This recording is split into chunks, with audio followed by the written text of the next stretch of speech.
gözün qara qaşın, söylə de gülüm neçədir yaşın, söylə kəstin səbrimi sən, əmi qəralımı, söylə yandırdın qəlbimi, artırdın dərdimi, söylə bülürsən ki güzələr fikrindən, yatamıram söymüşəm, cəmalı bir qəlbimdən atamıram.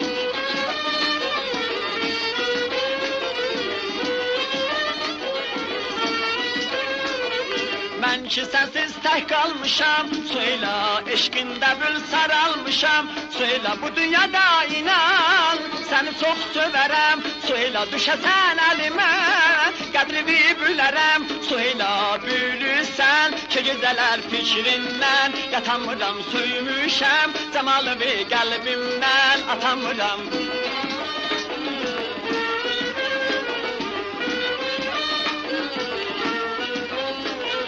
Hər gecə fikrində varam, inan sənə məfədaram, özələr yar olmaz sənə, axirdə mən sənə yaram, özələr yar olmaz sənə, axirdə mən sənə yaram, bülürsən ki güzələr fikrindən, yatamıram söymüşəm, cəmalı bir qəlbimdən atamıram.